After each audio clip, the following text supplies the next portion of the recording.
To start any timing diagram, you first need to know the address of each instruction.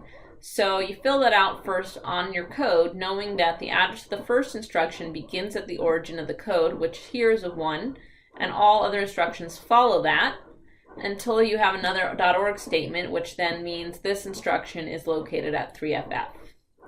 Once you have that figured out, then you need to fill out the state, the PC, and the instruction. Once you fill those three things out for the timing diagram, the rest of the timing diagram follows from that. Remember that the instruction always follows the PC by 1 clock cycle, and that you increment the PC after every fetch, and the PC can change after an execute if an instruction that changes the PC was executed. Okay, so the init state, we just initialize things. So the instruction at address 0 is the AND instruction. And I'm going to abbreviate these so that way my table doesn't change column widths. So this is the AND instruction. The init cycle does not increment the PC, but the fetch cycle does. The instruction at address 0 is the AND. The instruction at address 1 is the SEI. Notice now we are in the execute of the AND instruction, and we have an interrupt signal in an execute state. Do we go to the interrupt cycle? No, because we have not enabled the interrupt flag yet. So we fetch the next instruction. The execute of the AND does not change the PC. The fetch increments the PC. The instruction address 1 is the SEI. Execute of the SEI does not change the PC. The instruction at address 2 is the move. The fetch increments the PC. The move does not change the PC. Now, what instruction do we go to? Well, we're in the execute state. SEI enabled our interrupt, but once again, if you look closely at this clock edge, just before the edge, the interrupt signal is low, so actually we don't go get any interrupts, so we go to the fetch state again. The instruction at address 3 is the branch. The fetch will increment the PC. Now we are executing the branch. When we execute the branch, look here at this clock edge, the column line right here, we have an interrupt signal high. So instead of going to the fetch state, we'll go to the interrupt state. The branch will get executed, which means that we need the program counter to change to main, which is address 3. And the instruction at address 4 is the add. The interrupt cycle changes the PC to 3FF. Then it goes to the fetch state. The instruction at address 3 is the branch. The fetch state increments the PC. The instruction at 3FF is the other branch. When we execute this branch, we branch to ISR, which is at address 4. So the PC becomes a 4. And the instruction at address 0 is the AND. The fetch state will increment the PC. Instruction at address 4 is the add. Now we're executing the add, which does not change the PC. The instruction at address 5 is the out. The fetch will increment the PC. Now we are executing the out, which doesn't change the PC. So we'll get the retie. Fetch increments the PC. Now we are executing the retie instruction. So as a result of the retie instruction, we are going to go back to what was stored on the stack during the interrupt cycle, which was, if you look at our interrupt cycle, a 3. So the retie will have us go back to 3. So also the retie enables interrupts. So next time we're in an execute cycle, we can get another interrupt. Instruction at address 7 is an AND because there's nothing there. Fetch increments the PC. Instruction at 3 is the branch. So here, once again, we're in the execute state, the interrupt flag is enabled, and we got an interrupt, so we will go to the interrupt state again. We execute the branch, which says go to main, so we'll go to address 3. The instruction at address 4 is the add. The interrupt cycle tells us to go to 3FF. So then the instruction at address 3 is the branch.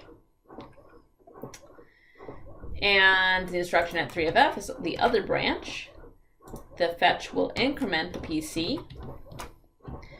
And then we execute this branch, which tells us to go to ISR, so the PC becomes 4. Instruction at 0 is an AND.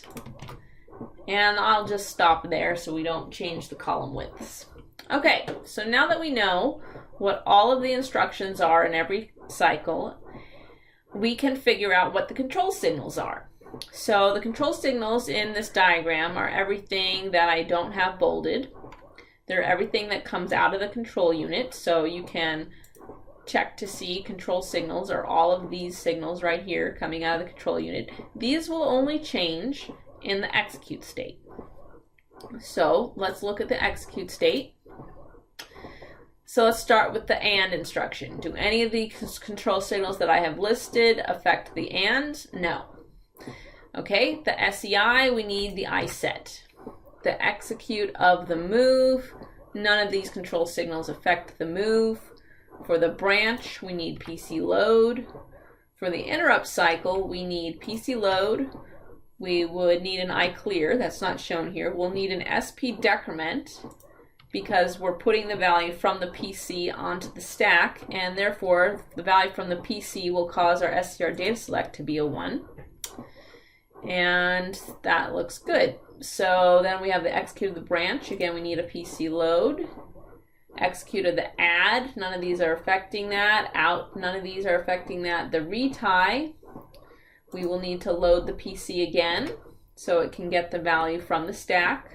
So it's popping the value off the stack, so we need an SP increment. And we also need flag load select to be a 1 because we want to put the value of the shadow registers back into the carry and 0 flags. Okay, and then we go back to the branch. We need another load. We need, again, we have another interrupt cycle, so this will again have a PC load to load 3FF, SP decrement to push the value on the stack, and the value it's pushing on the stack is the value from the PC. And then the execute of the branch will need a PC load. Okay, so now we've filled out all of our control signals. Next we can fill out these are all register signals, and register signals will depend on what happened in the execute state. So as a result of these control signals being set, at the rising clock edge, that control will take into effect. So for example, we have the iSet here, which means we'll set the interrupt flag, so in the next cycle the interrupt flag gets set. It'll stay set until something turns it off. The interrupt cycle would have an iClear signal, which then turns it off. So it will be 0 for all these cases until retie. Retie has an iSet. Oh, I forgot to put iSet for retie. So as a result of that, we have a 1 again in the flag until we get the next interrupt, which will turn it off again. Okay, the stack pointer is 0 until it gets to an instruction or the interrupt state that affects it. So the interrupt state is the first instruction, or rather state we have that changes the stack pointer. It decrements the stack pointer, so since the stack pointer is at 0, it will go to FF, and it will stay FF until it gets another instruction that affects the stack, which in this case is the retie, which will increment the stack pointer, and then it will go back to 0. Then we'll get the interrupt again, and the stack pointer will go back to FF because we'll subtract 1 again to put the next value on the stack. Okay, R0 starts off with 0, and as a result of this add, it will increment by 1. So let's look for the execute of the add. The execute of the add is happening in this column. So after that gets executed, R0 will have a 1, and it will stay a 1 because the out doesn't change it until we get to execute instruction 4 again. So that if we had continued this out, the execute of the add would happen here, so in the next cycle it would increment to 2. Okay, so Let's say we added another signal like address Y.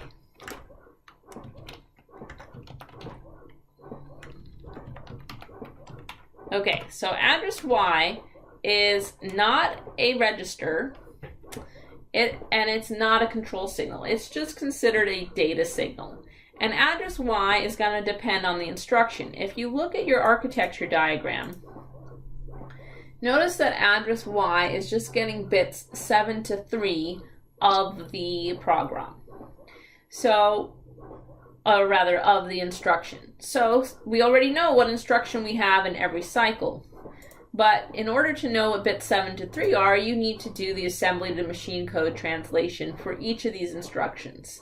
Then you would fill out bits 7 to 3 in hex.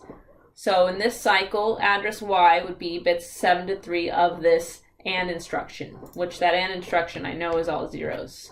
Bits 7 to 3 of the SEI, I don't know what it is, I'd have to look at the machine code. But that would go in this cycle and this cycle, because that's what instructions are sitting here.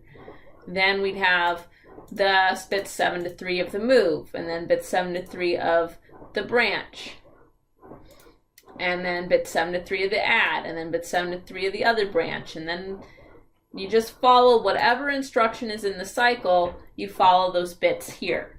Same thing goes for anything that depends on the instruction or any asynchronous reads, such as the output of the register file or the output of the scratch RAM. These again just depend on the bits in the instruction, because the output of the register file depends on which register you are referring to from those bits in the instruction. So again, those data signals just follow whatever bits you need based upon the values in the instruction. Okay, I hope that helps.